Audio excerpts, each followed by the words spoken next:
Bonsoir fidèles téléspectatrices, téléspectateurs de la télévision Monawekaya TV. Bienvenue dans cette actualité de la semaine. Abou-John à la présentation, JBM assure la réalisation dans un instant le détail.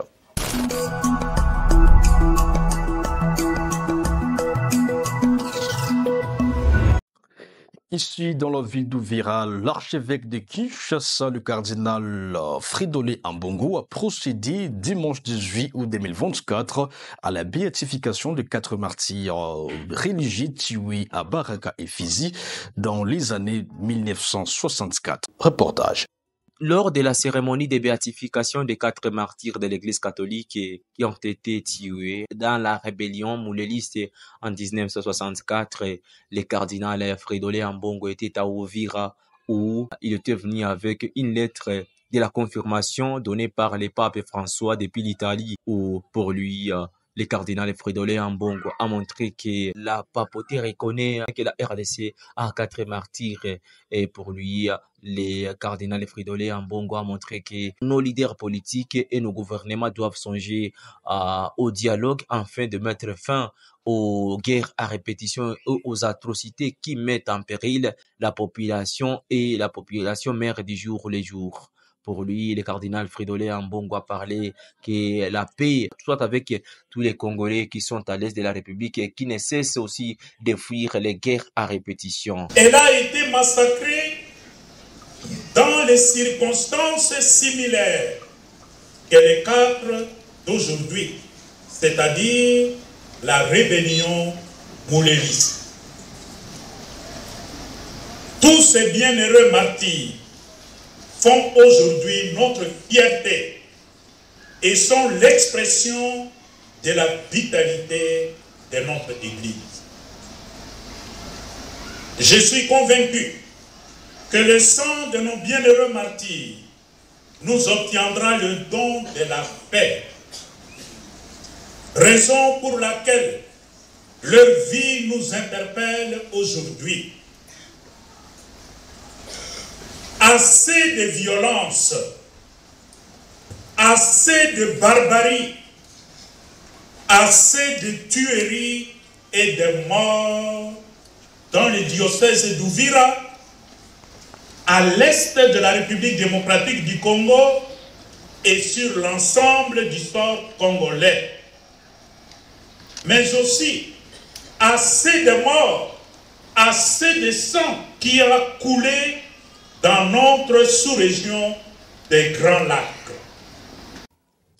Le gouverneur du Sud-Kivu, Jean-Jacques Purusi, lors de son séjour ici dans la ville d'Uvira, a tenté de résoudre différents problèmes sociaux, notamment des infirmiers de l'hôpital général de référence d'Uvira. Roger Seko Raphaël, reportage. Lors de son arrivée à Uvira, le gouverneur nouvellement élu et installé, Jean-Jacques Purusi, avec son vice Jean-Jacques Elakano, sont arrivés à Uvira quelques ministres provinciaux de Sud-Kivu. C'est ainsi que Jean-Jacques Purusi, le gouverneur dont la population l'a surnommé Magufuli, a animé un meeting dans l'avenue Calais où il a parlé de son bilan pendant 1 mois et demi depuis qu'il a été élu comme gouverneur de la province du Sud-Kivu. Cependant, il a donné son discours en disant à la population, en les promettant qu'après quelques mois ou quelques années, vous aurez les changements dans la province du Sud-Kivu où moi-même je serai sur terrain pour suivre les travaux, même les travaux de la construction de la route nationale numéro 5 qui est en cours. Cependant, il a appelé la population à être calme et à attendre comment est-ce qu'il va faire pour mieux faire avancer le développement de la province du Sud-Kivu. Quelques infirmiers de l'hôpital général de référence d'Uvira ont manifesté pendant la journée lors de la visite du gouverneur Jean-Jacques Purusi à la mairie d'Uvira. Les manifestants, les infirmières, ont parlé quelques doléances, quelques problèmes de la non-paiement pendant 1 mois et demi. Pour eux, ils ont sollicité auprès du gouverneur de la province de Kivu de faire son mieux pour poursuivre et faire les enquêtes sur la situation de leur pays. L'autorité morale du parti politique, leadership et la gouvernance pour le développement, LGD en sigle, M. Matata Mponyo Mapon, a tenu une matinée politique dans la ville d'Uvira, lundi 19 août 2024. L'ancien premier ministre de la RDC, dans cette activité politique, se déclarait optimiste pour l'élection présidentielle 2028, se disant être préoccupé par la souffrance du peuple congolais liée à l'inflammation du taux d'échange. Reportage. Il était à Uvira, les cadres politiques et leaders politiques Matata Mponyo Mapon, fondateur du parti politique Leadership et pour la bonne gouvernance LGD, où Matata Mponyo a animé meeting dans la salle Kaindo Kivirwa, dans l'avenue Bakongo. Nous sommes au quartier Rombe 1er, à mairie d'Uvira. Nous sommes dans la province du Sud Kivu.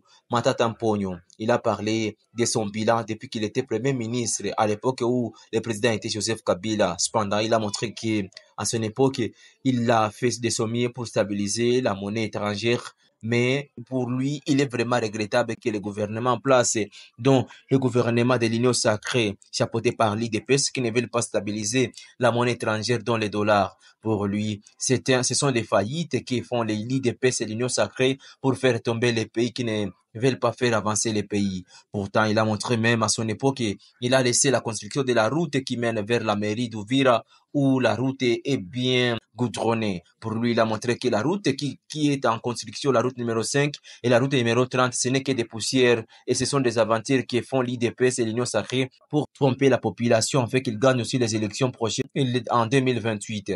Pour Matata Mponyo, il a montré qu'il faut songer à être aussi membre du parti politique LGD. Pour lui, il enseigne beaucoup et il prêche aussi le leadership pour bien gouverner. Dans notre pays, la République démocratique du Congo a besoin de leaders cadres politiques qui veulent faire avancer aussi les pays de la RDC. Le gouvernement britannique s'engage à apporter une aide financière de 3,1 millions de livres sterling au gouvernement congolais pour lutter et combattre contre la maladie et l'épidémie des monkeypox. Le ministre britannique pour l'Afrique, M. Lord Collins, l'a annoncé mardi 20 août 2024 à l'Institut national de recherche biomédicale à Kinshasa. Et c'est par ici où nous bouclons ce journal parlé en langue française. Grand merci de nous être fidèles et merci de nous avoir suivis du début jusqu'à la fin. Merci sincèrement et n'oubliez pas de vous abonner, de liker et de partager nos informations. Rendez-vous la semaine prochaine. Au revoir.